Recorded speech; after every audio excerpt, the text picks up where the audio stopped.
India's number 1 varicose veins hospitals ఐబీసీను సంప్రదించండి. మీ నొప్పి లేని ప్రయాణాన్ని ప్రారంభించండి. నమస్కారం. మనం రకరకాల పంచతంత్ర కథలు వింటున్నాం కదా. అందులో ఒక కొత్త కథ చెప్పుకుందాం.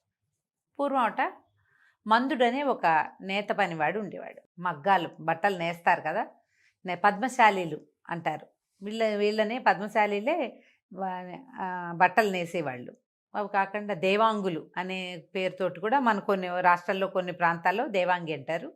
నేతగాడు, నేతన్న అలా అనొచ్చు. అయితే ఈ నేత పనివాడు బట్టలు అవి నేసుకునేవాడు, ఏదో కష్టపడుతూ ఉండేవాడు. అయితే ఏమైంది, ఈ మగ్గానికి కొన్ని కర్రలు ఏవో ఉంటాయి, ఆ కర్రలు విరిగిపోయినాయి. విరిగిపోతే సరే ఆ కర్రలు కొన్ని పుల్లలు కావాలి, దారాలు చుట్టడానికి చాలా అవసరం ఉంటుంది, వీళ్ళకు కొంత కలప అవసరపడుతుంది. ఇతను ఏం చేశాడు, వాళ్ళ ఆవిడని అడిగి ఒక గొడ్డలు తీసుకుని అడవిలో ఏదో ఒక చెట్టుని కొడదామనుకున్నాడు. అడవిలో చెట్లు చూసుకుంటూ వెళ్ళాడు. వంకర టింకరగా ఉన్నవి కాకుండా ఇట్లా సాఫీగా ఉన్నది, నిడుపైన కొమ్మలున్న ఒక చెట్టుని సెలెక్ట్ చేసుకున్నాడు. సెలెక్ట్ చేసుకుని ఈ చెట్టు అయితే మనకు చక్కగా సరిపోతుంది, ఇది రాజుగారి చెట్టు, అంటే ఎవరిది చెట్టు కాదు కాబట్టి మనం కొట్టుకోవచ్చు. రాజుగారి చెట్టుకి మళ్ళీ పన్నులు వసూలు చేసినప్పుడు ఈ చెట్టు కొట్టిన నేత పనివాడు ఎవరు అని కనుక్కున్నప్పుడు మనం శిస్తులు కట్టేసేయచ్చు, ఇది తీసుకుందామని భావించాడు. ఆ చెట్టుని కొట్టబోయేసరికల్లా ఆగు అని వినపడింది చెట్టు మీద నుంచి. ఆశ్చర్యపోయాడు, ఎవరో పిలుస్తున్నారనుకున్నాడు. ఆ చెట్టు మీద నుంచి ఒక దేవత దిగొచ్చింది. బాబు, నేను ఎన్నేళ్ల నుంచో ఈ చెట్టును ఆశ్రయించుకుని ఉన్నా, కొమ్మలు అవి కొట్టేస్తే నాకు దెబ్బలు తగులుతాయి, కాబట్టి ఈ చెట్టును కొట్టద్దు అనేసరికల్లా ఈ నేత పనివాడు అన్నాడు, కొట్టకపోతే ఎట్టాగా మా అక్కయ్య, నాకు చాలా అవసరం, ఇట్లాంటి చెట్లు ఇంకా లేవు, ఇవి ప్రత్యేకంగా దీనికి ఉపయోగపడతాయి, మా పనులకు ఉపయోగపడే చెట్టు ఇది, మరి ఏం చేయమంటావు అన్నాడు. అనేసరికల్లా దేవత అంది, నీకేం కావాలో చెప్పు, నేను అది ఇస్తాను, నీకు కావాల్సింది నేను ఇస్తాను, చెట్టుని మాత్రం కొట్టద్దు అనగానే ఈ నేతవాడు ఆలోచించాడు. మందుడు బాగుందిగా, మంచి ఆలోచన, కాకపోతే ఏం కోరుకోవాలో తెలియలే, మరి నేను ఇంటికి వెళ్ళి మా వాళ్ళని ఎవరినైనా అడిగిరానా అన్నాడు. దేవత అంది, లక్షణంగా అడిగిరా, ఎవరినైనా కనుక్కో, నీకేం కావాలో చెప్పు, అది నేను నీకు ఇచ్చేస్తా, ఈ చెట్టుని మాత్రం నువ్వు ముట్టుకోవద్దు, కొట్టద్దు. సరే బాగుంది. ఈయన మన నేతన్నగారి మందుడు పరిగెత్తుకుంటూ ఊళ్ళోకి వచ్చాడు. ఊళ్ళోకి వస్తే ఊళ్ళో మొదట అరుగు మీద కూర్చుని ఆయన స్నేహితుడు కనపడ్డాడు. ఆ స్నేహితుడి దగ్గరికి వెళ్ళి, ఓరి నేను ఒక చెట్టు కొట్టడానికి వెళ్ళాను రా అడవిలోకి, అక్కడ ఒక జీజు ఉంది అమ్మ, మరి వనదేవతల్లే ఉంది, ఆవిడ నీకేం కావాలో కోరుకోమంది, చెప్పు ఏం కోరుకోమంటావు అన్నాడు. అనగానే స్నేహితుడు అన్నాడు, దానిదేముందిరా, ఓ రాజ్యం కావాలని కోరుకో, ఆవిడ ఏదో ఒక రాజ్యం ఇస్తుంది, చక్కగా నేనే నీకు మహామంత్రిగా ఉంటాను, హాయిగా ఉందాం మన ఇద్దరం, సుఖంగా రాజ్యం చేసుకోవచ్చు, నేను రాజు అయిపోవాలి, నాకు ఒక రాజ్యం కావాలి అని అడగరా అన్నాడు. అంటే సరే అని ఇంటికి వెళ్ళి మా ఆవిడని ఒకసారి అడిగొస్తాను రా అన్నాడు. అనగానే స్నేహితుడు, వద్దొద్దు, మీ ఆవిడని అడగద్దురా, మీ ఆవిడని అడగద్దు, నేను చెప్పా కదా, నేను చెప్పిన ప్రకారం అడుగు, ఆ రాజ్యం వస్తే మీ ఆవిడకి కూడా మంచిదేరా అంటే ఇతనికి నచ్చల. మా ఆవిడకి ఏమో ఐడియాలు ఉంటాయో, అయినా మా ఆవిడని అడగద్దని ఎందుకు అంటున్నావు నువ్వంటే, మీ ఆవిడ తెలివి తక్కువది, స్వార్థపరురాలు, 2 పాయింట్లు ఉన్నాయి. సాధారణంగా ఆడవాళ్ళు అంటే ఈ పాయింట్లు చెప్తే ఈ కాలంలో కోపం వస్తుంది, కానీ ఆ కాలంలో అలా ఉండేదో ఏమిటో మరి. అతను మాత్రం ఏం చెప్పాడంటే, మీ ఆవిడకి ముందు చూపు ఉండదు, ఆడవాళ్ళకి ముందు చూపు ఉండదు, స్వార్థపరులు, తమకు బాగుండే విధానమే ఆలోచిస్తారు, కానీ అందరికీ బాగుండేది కానీ ప్రపంచానికి బాగుండే దానితో కానీ వాళ్ళకి సంబంధం లేదు, వాళ్ళకి ఆ రోజుకు బాగుండటమే కావాలి అంతే, వాళ్ళకి తెలీదు, అంత ప్రపంచం తెలీదు. ఆ కాలం ఆడవాళ్ళు మరి కూపస్థ మండుకాలుగా ఉండేవాళ్ళు కదా, చదువు సంధ్యాలు లేని కాలం కాబట్టి ఈ మాట చెప్పబడిందండి, మీరేం తప్పట్టుకోకండి, కథలో ఉన్నదే చెప్పుకుంటున్నాం మనం. అక్కడి నుంచి ఇతను అన్నాడు, అబ్బెబ్బే అట్టా కాదు, మా ఆవిడంటే పంచప్రాణాలు నాకు, ఆమె చాలా ప్రేమగా ఉంటుంది, చాలా శ్రద్ధగా వంట అది చేసి పెడుతుంది, ఎంతో శ్రద్ధగా ఉంటుంది నాతోటి, అడగకపోతే బాగుండదు కదా, నేను మా ఆవిడనే అడుగుతానన్నాడు.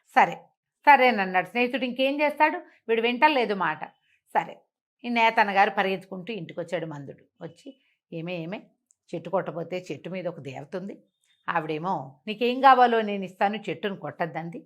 నా స్నేహితుడు ఉన్నాడు కదా సుబ్బయ్య, వాడేమో ఒక రాజ్యం అడగరా అంటున్నాడు అనేసరికల్లా ఈవిడంది, రాజ్యమా, ఇంకా నయం, ఆయనకి ఏమన్నా తెలివిందా లేదా, రాజ్యాలు అవి తీసుకుంటే ఆ రాజు పనులు మనకేమొచ్చండి, మనకొచ్చింది నేత పని అయ్యే, రాజుకు బోళ్ళు పనులు ఉండవు, కత్తులు కటార్లు వాడాలి, సింహాసనాలు అవి ఎక్కి కూర్చుని నెత్తి మీద కిరీటాలు అవి పెట్టుకోవాలి, మనకి కిరీటం పెట్టుకోవటం రాదు, సింహాసనం ఎక్కటం రాదు, కత్తి కటారు పట్టుకోవటం రాదు, బోళ్ళని కష్టాలు ఉంటాయి రాజు పదవికి. అవన్నీ వద్దు మనకి.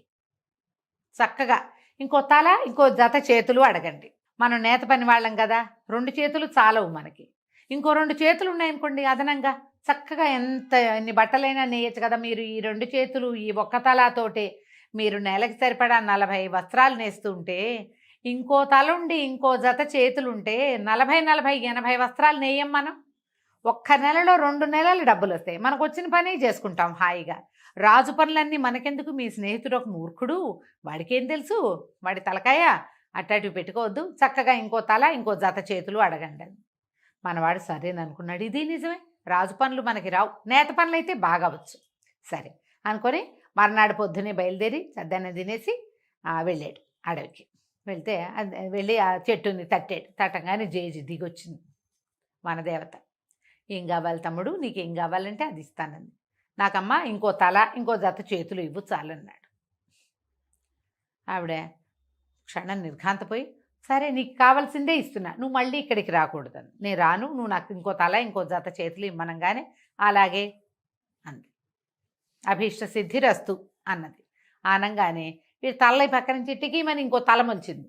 ఈ 2 చేతులతో పాటు వెనకాల నుంచి 2 చేతులు వచ్చినాయి. 4 చేతులు. అతను అటు ఇటు ఎటు చూడాలో ఎటు చూడక్కర్లేదు తెలియటల్లో అయోమయంగా ఉంది. కానీ ఒక ఉద్రేకం వచ్చింది. తన భార్య చెప్పింది ఇదే. ఒక్క తల జత చేతులతోటి నేను నెలకి 40 వస్త్రాలు నేస్తుంటే 2 తలలు 4 చేతులతోటి నేను ఎన్ని చేస్తానో ఇదంతా ఈ సంతోషాన్ని భార్యతో పంచుకోవాలి, ఈ విచిత్రాన్ని భార్యకు చూపించాలని అతను ఊరు వైపుకి నడిచెళ్ళాడు. ఊరు వైపుకి వెళ్తుంటే జనాలందరూ చూసి ఆశ్చర్యపోయారు.